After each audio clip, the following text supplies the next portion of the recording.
Bom dia a todos.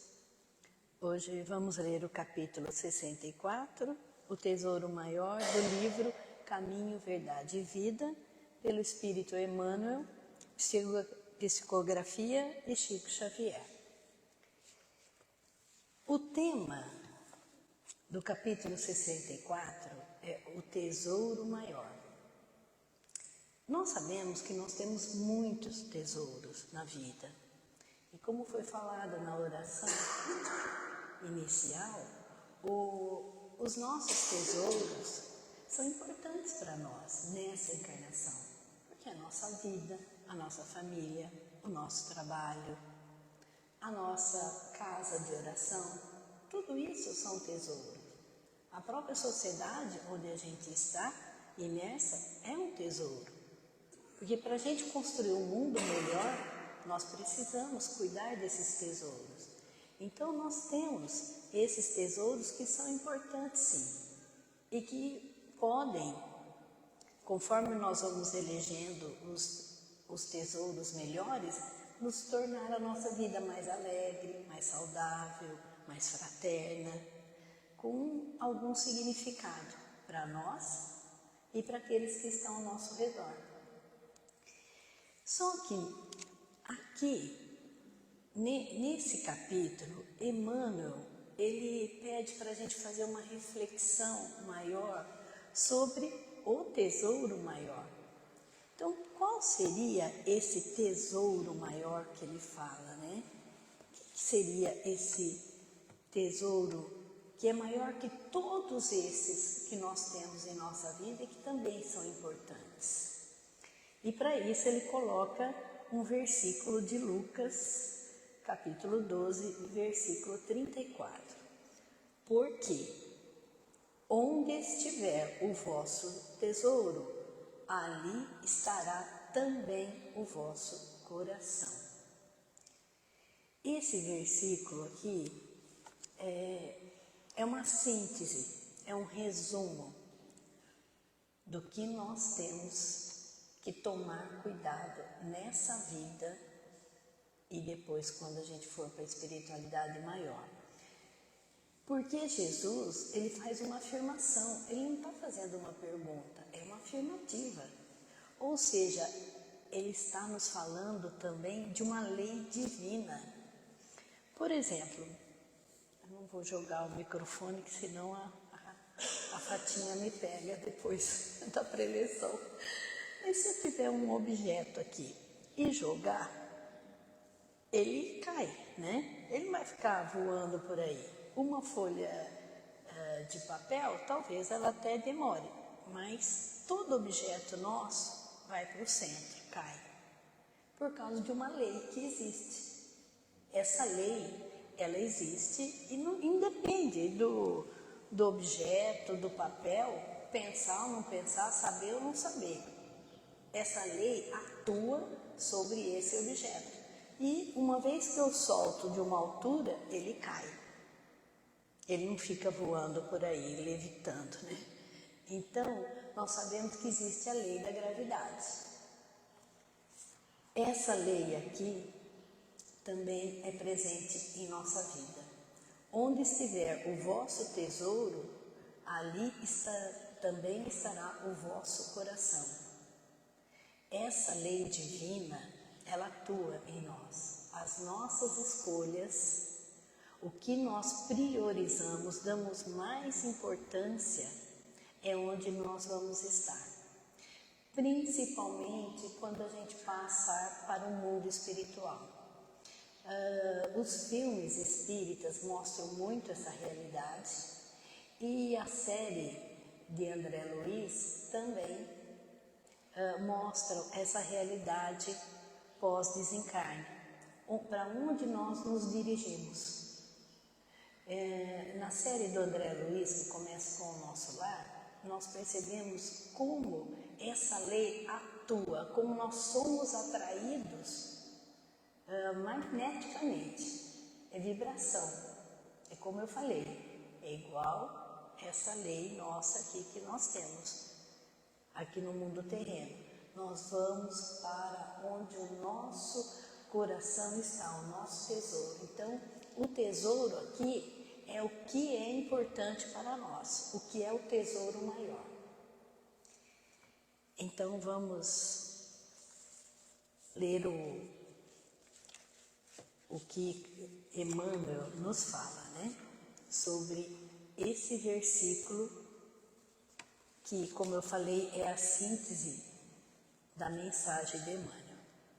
Então ele começa assim: no mundo, os templos da fé religiosa, desde que consagrados à divindade do Pai, são departamentos da casa infinita de Deus, onde Jesus ministra, ensina, distribui os seus bens aos corações da terra, independentemente da escola de crença a que se filiam. Então, olha como Emmanuel é ecumênico, como ele tem uma fraternidade religiosa. Todos os templos de fé religiosa, desde que, admitindo, né, os deveres, os direitos, tudo que se consagra ao Pai, às leis divinas, são todos departamentos dessa casa infinita do Pai Maior, da lei suprema, da inteligência suprema do universo, do amor. E Jesus, ele ministra, quer dizer, ele distribui, ele equipa os seus bens aos corações que estão nesses templos, independentemente da crença, independentemente da religião que se filia aqui na Terra. Jesus está presente em todos os templos. A essas subdivisões, quer dizer, de todas as religiões, do eterno santuário comparecem os tutelados do Cristo, ou seja, a nossa, tem seus diferentes graus de compreensão, cada qual instintivamente revela ao Senhor onde coloca seu tesouro. Agora Emmanuel começa a se aproximar do que diz o versículo de Lucas. Então, Emmanuel coloca que Jesus nos conhece melhor do que nós mesmos. Ele sabe o que a gente pensa. Ele sabe quais são nossos tesouros.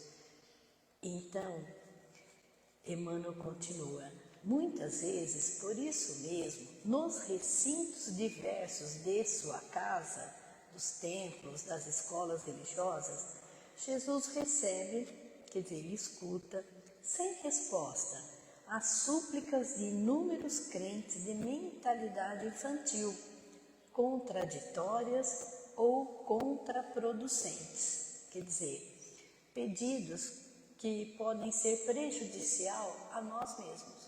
Muitas vezes a gente faz esses pedidos e não percebemos que os nossos desejos, porque eles são desejos, podem ser muito prejudiciais a nós, mas Jesus sabe. E aí Emmanuel começa a exemplificar como que é essa mentalidade infantil. O egoísta fala de seu tesouro, exaltando as posses precárias. Quer dizer, apesar de ter muito tesouro material, ele acha ainda que as posses dele são insuficientes. O avarento refere-se a mesquinhas preocupações. O gozador demonstra apetites insaciáveis referente ao físico. E o fanático repete pedidos loucos. Quer dizer, o fanático assim é aquele fanático que pensa que só ele tem a verdade, que só a religião dele possui o Pai verdadeiro, que a religião dele é a certa, os demais não. Então, Emmanuel nos diz que cada qual apresenta seu capricho ferido como sendo a dor maior. Então, nós percebemos que nesses exemplos que Emmanuel coloca, muitas vezes a gente se situa aí também. Então, é uma reflexão para nós. E aqui, ouvindo Arthur Valadares, que fala sobre esses capítulos do livro, ele exemplifica com uma história de Chico, que muitas vezes Chico, com as suas dores, ele tinha muitas dores físicas e Chico tinha muitas tristezas também, porque imagina, né, 1950, ele escreveu tantos livros. E se hoje a gente acha revolucionário os livros dele, imagine naquela época.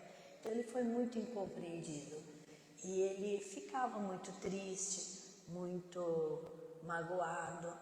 E nesses momentos, Emmanuel aparecia. Quando Emmanuel percebia que a dor dele estava sendo muito grande e poderia ser um tesouro que não o levaria a conduzir a sua reencarnação, a todo o missionário que ele precisava ser, Emmanuel aparecia e Chico achava que eles iam para alguma brisa, algum oásis onde ele poderia refrescar um pouco.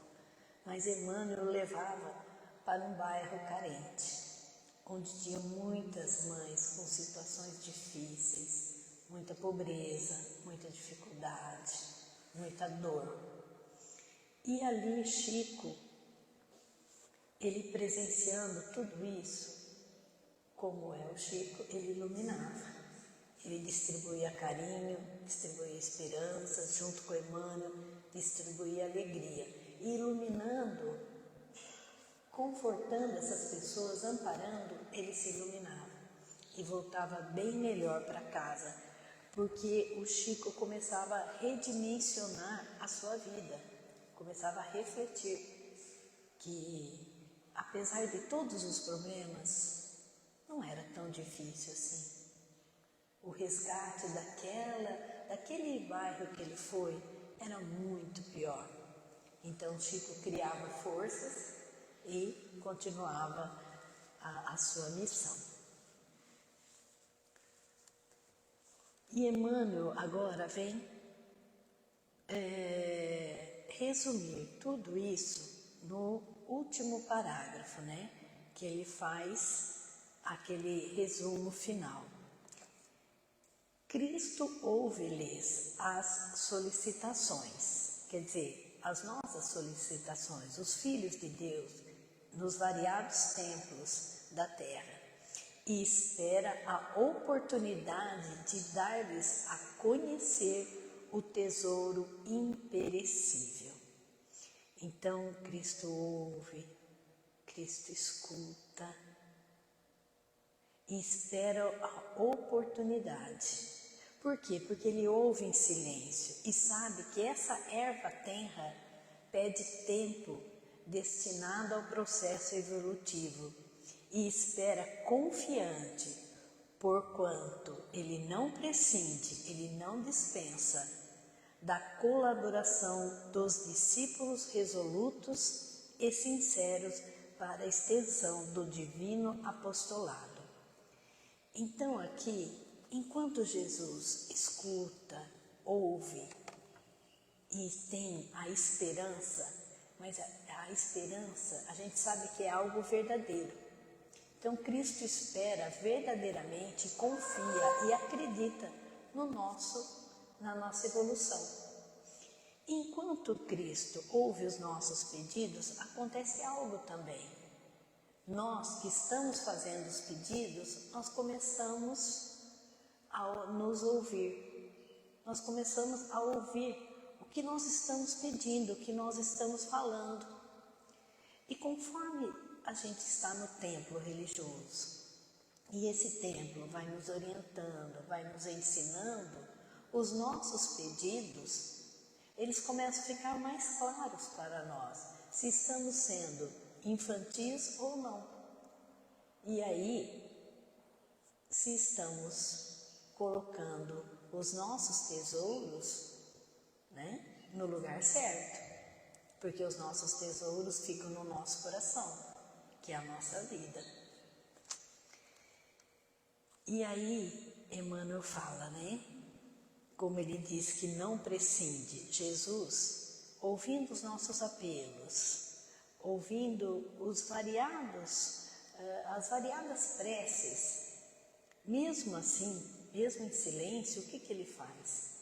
Ele envia os seus colaboradores, os discípulos resolutos e sinceros, para que continue a falar sobre os seus ensinamentos.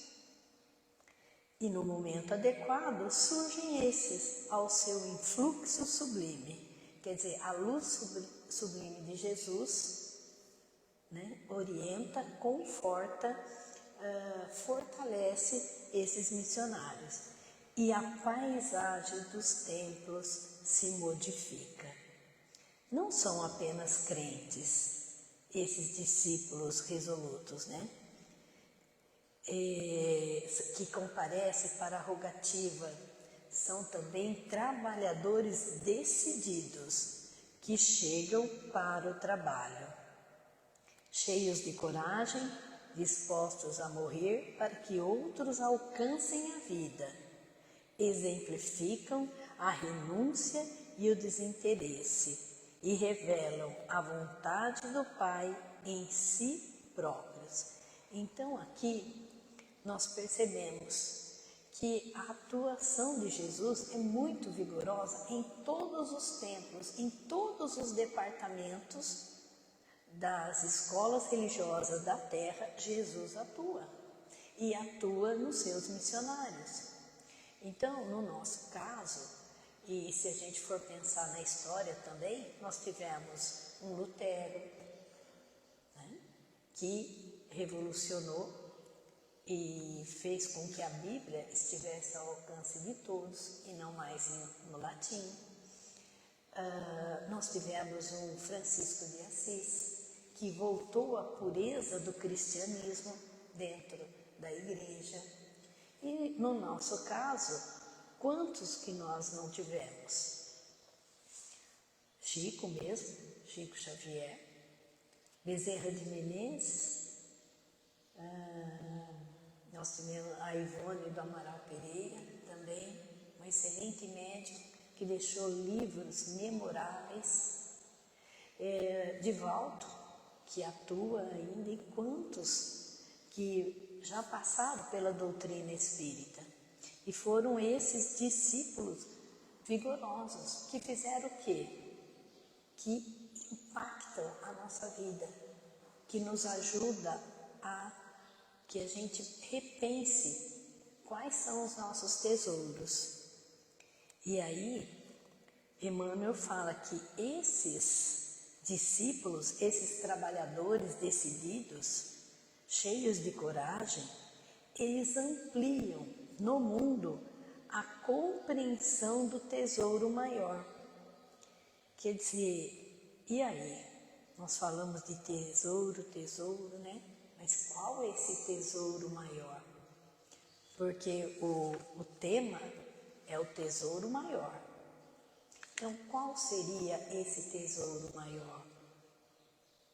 Aqui, Emmanuel nos explica, esclarece que o tesouro maior está sintetizado na conquista da luz eterna e do amor universal, que já lhes enriquece o espírito engrandecido.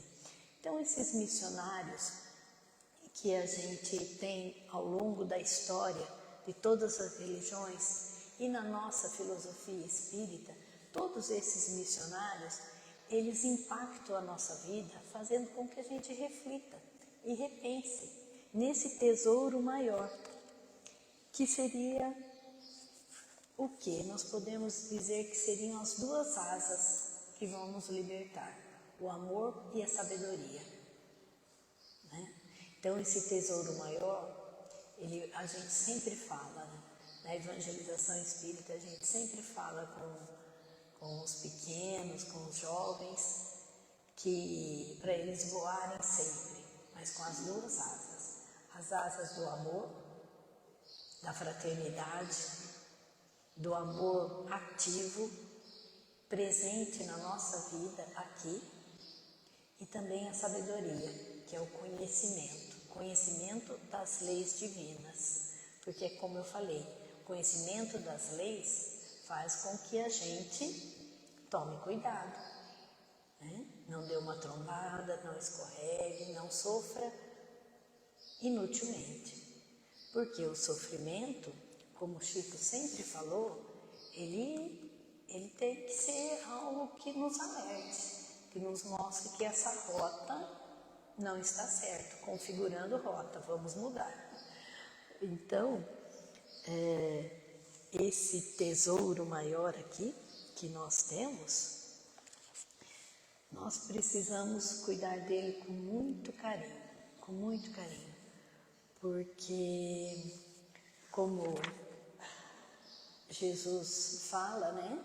Lucas colocou essa fala de Jesus, nós vamos lembrar sempre desses tesouros. Tomar cuidado, é uma reflexão. O que nós estamos, o que mais é importante para nós? O que a gente coloca como nosso tesouro maior? Porque aí vai estar a nossa vida. E principalmente isso aparece após o nosso desencarne. Quando a gente desencarna, isso aparece automaticamente. Porque quem assistiu o Nosso Lar 2, que agora está começando a chegar nos streamings, né? A gente percebe que um dos orientadores da casa, ele bom, não posso dar spoiler. Pode? Todo mundo? Então tá bom. Sim, esse Nosso Lar, inclusive agora eu tenho que assistir novamente também, porque a gente fica tão impressionada com a imagem, com os ensinamentos, que às vezes a gente perde alguma passagem. Então é bom assistir 2 vezes. E esse que tinha um centro, que era o dirigente do centro espírita, muito comprometido, sim, com o bem, com a fraternidade, com a doutrina espírita. Ele era bem responsável. Só que quando ele desencarna e ele vê os missionários vindo ajudar no próprio centro onde ele atuava, ele percebe que ele não tem a luz que os outros missionários têm, e isso choca, porque ele começa a pensar onde ele errou, onde ele falhou, porque ele é opaco. Então, quando a gente desencarna, essa roupagem terrena, esse desencarne, esse tirar a carne, vai nos mostrar exatamente como nós somos. Por isso que Jesus veio personificando o amor. Porque o Evangelho dele, o Evangelho de Jesus, é um roteiro para a nossa vida, para o nosso coração, para os nossos tesouros. Se nós conseguirmos vivenciar o Evangelho de Jesus, é como se a gente tirasse uma carteira de motorista, que nós vamos poder nos dirigir o nosso espírito, não só aqui no planeta Terra, mas em todas as casas do Pai, em todos os planetas, em todos os lugares, seja encarnado ou desencarnado. Então, a vivência do Evangelho, que foi o que aquele dirigente depois percebeu, que ele teria que vivenciar o Evangelho, não só no templo, mas na casa dele também, na sociedade, na rua, entre os amigos, entre a família. É aí que nós temos que vivenciar o Evangelho, as mensagens de Jesus, os ensinamentos e colocar essas leis em práticas. Então, infelizmente, nós temos essa esperança animadora e que nos reconforta muito, porque se Jesus confia em nós, se Jesus acredita em nós, por que nós, tão falhos, vamos acreditar em nossa evolução e no nosso amor? Se estamos aqui vivendo, se continuamos firmes, apesar de tudo, é porque nós nos amamos e nós somos amados. E nós merecemos viver melhores, aqui e lá. E para isso é que Jesus nos trouxe tanto missionários, como Chico no caso, né? E esse livro de Emmanuel, Caminho, Verdade e Vida. Então, que Jesus nos fortaleça, sempre na aquisição do tesouro maior da vida. E que o Mestre Jesus ilumine a todos nós. Muita paz. Obrigada.